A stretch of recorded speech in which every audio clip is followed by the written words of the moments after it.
Bonjour à tous, donc petite vidéo sur le développement personnel, des choses qui sont très importantes sur les non-dits. Donc vous savez tous que nous devons exprimer donc nos émotions, mais faut-il encore savoir le faire correctement? Je dis bien correctement. Souvent nous sommes des handicapés de l'émotion et nous faisons un peu n'importe quoi. Des gens qui sont dans le développement personnel et qui sont déjà enclins à certaines formations disent bah, je vais exprimer ça, mais comme ça c'est fait, j'ai pas osé, etc. Mais sauf que c'est des piètres, c'est des enfants, parce qu'ils le font négativement. Je vais vous expliquer que en fait, vous savez tous que ce que vous semez, vous allez le récolter. Donc si vous faites du mal à l'autre, vous portez préjudice ou vous parlez mal à la personne, ça va faire bing boum. Donc ça va partir dans un sens et ça va vous revenir dessus, quoi que vous dites, quoi que vous fassiez. Alors c'est sûr, nous ne sommes pas des bisounours, il faut nous défendre un minimum, mais dans l'équilibre de l'âme. Il faut savoir parler aux gens et beaucoup d'entre vous, vous ne savez pas parler aux gens. Donc exprimer ces non-dits, c'est bien, mais encore mieux dans l'équilibre. Donc ça c'est le titre de la vidéo que je vais vous expliquer comment il faut que vous fassiez. Donc j'ai pris quelques notes. Certaines personnes ont tendance à retenir leurs émotions pour éviter qu'une manifestation authentique de leur propre moi soit clairement et sans filtre révélée au reste du monde. Donc c'est surtout, il ne faut jamais les retenir, mais encore faut-il savoir comment les gérer. Souvent, vous avez peur de l'impact que votre véritable émotivité pourrait avoir sur les autres. Vont-ils s'enfuir, voir nos larmes? Serons-nous seuls si nous évacuons notre colère? Serons-nous moqués si nous exprimons notre amour? La peur de la solitude et de la terreur de ne pas être aimé prévalent. Alors, dans mes stages de développement personnel, je vous explique comment évacuer toute votre colère positivement et en dehors des autres pour justement qu'ils ne se moquent pas de vous, etc. Et que justement ça vous fasse du bien puisque vous allez l'extérioriser. Alors, vous allez l'extérioriser dans le positif. C'est pour ça que vous allez faire du mal à personne et donc tous ces liens négatifs vont être coupés. Donc la peur de la solitude, la terreur de ne pas être aimé prévalent. Mais que ce soit la colère, la joie, le ressentiment ou la tristesse, vous finissez par être emprisonné dans ce non-dit jusqu'à ne plus être soi-même et plus rien sauf des esclaves de la peur. Alors c'est pour ça que tant que vous regarderez que le négatif de ce monde, que le négatif qui est pour vous du négatif par rapport à une personne, votre vie dans ce détail-là, dans cette particularité-là, ne fonctionnera jamais.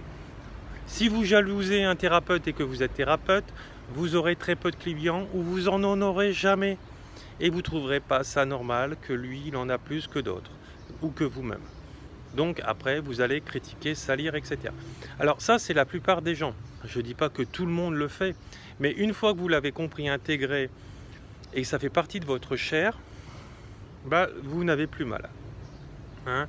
Et plus vous serez haineux, plus vous allez déclencher en vous des problèmes dans le corps, etc. Notamment, par exemple, les gens qui sont jaloux, qui sont en colère, qui jugent sans arrêt les autres, qui veulent se venger, etc. Et bah, par exemple, ils ont du pu dans les yeux et c'est incessant, ça revient cycliquement. On croit l'avoir soigné, l'avoir guéri, mais pour avoir guéri une blessure, il faut déjà avoir guéri son âme, son mental.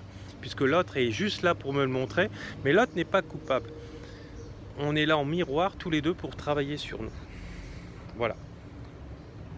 Mais que ce soit la colère, la joie, le ressentiment, la tristesse, vous finissez par être emprisonné dans ce non-dit, jusqu'à ne plus être soi-même, plus rien sauf être esclave de la peur. Donc voilà, donc ça c'est le rôle immature que vous faites partie à ce moment-là et vous restez dans cette blessure. Et cette blessure vous oblige inconsciemment, sans le comprendre, que actuellement vous êtes encore un piètre thérapeute à ce moment-là, puisque ce que vous devez, quand vous allez soigner les gens, si vous êtes thérapeute et que vous faites ça, vous n'êtes pas bon, hein, puisque ce que l'on sème, on le récolte, etc. Quoi qu'on en dise, quoi qu'on en pense, parce qu'il y a des gens qui ne croient pas à ce que je vais vous dire là, ce que je vous dis exactement. Et il ne suffit pas de dire à l'autre ce que tu sèmes, tu récoltes, et reprendre une phrase bateau si elle n'est pas intégrée, hein, dans sa chair. Ce qu'il faut, je vous dirai après, ce qui compte, ce n'est pas être fort physiquement, ce qui compte, c'est être fort et de pouvoir aider les gens. C'est-à-dire que tous les prérequis que vous avez, qui vous ont fait évoluer et grandir, il faut que vous les donnez aux gens, vous faites ce que je fais par exemple, ou autre chose, et que vous les élevez plutôt que les rabaissiez, hein. Et seulement là, votre vie qui ne va pas bien dans certains secteurs, elle va aller mieux, de mieux en mieux. Donc, en fait, votre vie ne sera que le reflet de ce que vous aurez décidé de voir et de regarder constamment. Hein, bien sûr, avant qu'une pensée se matérialise dans le physique, il va falloir ressasser et ressasser. Ce n'est pas en ayant juste une pensée de peur que vous allez l'attirer dans votre vie. C'est des pensées permanentes et qui reviennent cycliquement. Voilà. La pensée crée toujours l'effet, n'oubliez pas. Donc, on se berce d'illusions en se disant qu'en n'exprimant pas son état d'esprit, ces tempêtes émotionnelles passeront d'elles-mêmes. Et la réalité, qu'elles se transforment en ouragan. Mais la réalité est qu'elles se transforment en ouragan silencieux qui, avec le temps, battait ce qui nous sommes, nous laisse vides. Un état émotionnel qui s'infiltre dans les fibres de notre corps, nous rendant même malades. En effet, selon diverses études, le fait de réprimer ces impulsions émotionnelles diminue la capacité de la résolution du problème ainsi que de l'exprimer négativement, hein. Ainsi que la mémoire d'expériences émotionnelles significatives. De plus, cela entraîne le développement de pessimisme et de dépression d'une certaine associabilité. Les recherches de l'université de Stanford ont montré que le fait de rester impassible face à des images répulsives déclenche des fortes réactions de stress. Sur la même voie, une autre étude a identifié un risque de décès 5 fois plus élevé chez les sujets ayant tendance à la négativité et à la répression de leurs humeurs. Le pire aspect de cette attitude auto-répressive n'est pas autant le fait que l'on tombe malade, mais plutôt que l'on ne vit pas. Si vous ne montrez pas au monde parce que vous êtes vraiment... si vous ne vous montrez pas au monde pour ce que vous êtes vraiment, alors le monde ne verra personne. Notre joie, notre douleur, notre inconfort et notre amour pour certaines choses et certaines personnes, ainsi que la façon dont nous communiquons, nos émotions font de nous ce que nous sommes uniques. Font de nous ce que nous sommes uniques, hein. De plus, le fait de nous débarrasser de ce qu'il s'agite en nous, nous empêche de faire place au nouveau, c'est-à-dire d'accueillir le changement, qui est l'essence même de la vie. Donc voilà, donc il faut le prendre en conscience, le bien, le mal, et focaliser que sur le bien, d'accord, pour guérir le mal, etc. Alors le mal, c'est les apprentissages de la vie, aussi dur soit-il. Alors ne retenons pas notre colère, mais acceptons-la. Ne retenons pas nos larmes, parce qu'elles arrosent notre cœur. Alors bien sûr, il va falloir s'isoler, c'est le mieux pour les larmes, etc. En lui donnant une énergie nouvelle, ne retenons pas nos émotions parce qu'elles nous parlent de notre âme. Exprimons-nous à chaque instant et savourez chaque instant, doux et amer, mais dans l'équilibre de la vie de cette terre. Donc ce qui est important, c'est, je vais vous donner quelques informations, comment réagir face à tout ça. Alors, ce qui fait la force d'un individu, ce n'est pas la capacité de soulever un poids, mais son aptitude à alléger celui des autres. Aujourd'hui, je mérite et j'accepte, et l'accepte maintenant, je dis oui. Donc, ce qui est important, en fait, quand vous répondez à une personne ou si vous avez quelque chose à lui dire, aussi bien positivement que négativement, il va falloir que vous réfléchissiez en conscience. et hors de la violence et hors de la vengeance. Surtout, n'écoutez pas les personnes qui auraient tendance à penser comme vous négativement. Je vais vous expliquer pourquoi. Puisque de toute façon, vous savez que nous sommes des atomes vibratoires, dans un corps qui est composé à peu près 80% d'eau. Donc forcément, ces gens-là vont vous nourrir de ces énergies négatives. Mais inconsciemment, ils vont alimenter ce négatif en vous et cela va vous détruire. Vous allez dire, mais puisque vous serez dans la négativité, ah mais cette personne-là a raison, un tel il est comme ça, il est comme ça. Mais vous n'avez pas vu la jalousie derrière tout ça. Donc quand vous parlez donc avec ces personnes-là, il faut dire, voilà, écoutez, ces gens-là ont leurs problèmes, je veux rien entendre, chacun gère ses problèmes, si je peux l'aider, je vais l'aider en bienveillance, dans le positif, mais sûrement pas dans le négatif. D'accord? Voilà. Après, si je dois m'exprimer envers quelqu'un par rapport à un non-dit, je vais lui formuler la phrase telle qu'elle est. Essayez de l'apprendre par cœur. Vous verrez que c'est une belle phrase après. Par exemple, je prends un sujet lambda. Pourquoi tu me reproches ceci? J'aimerais que tu m'expliques pourquoi tu me reproches ceci, parce que moi, j'aimerais, Laurent, m'améliorer. Et j'aimerais que ma relation envers toi, envers nous, s'améliore.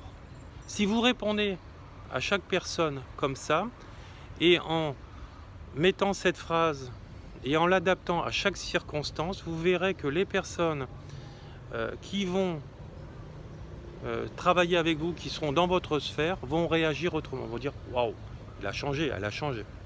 Le rapport n'est plus le même. Le rapport ne doit plus être dans la critique. On doit dire les choses comme je viens de vous le dire, mais on doit aussi laisser les gens, puisque de toute façon ils l'ont enregistré arrivé à un moment donné, en prendre conscience que telle situation ou telle situation leur fait du mal. D'accord?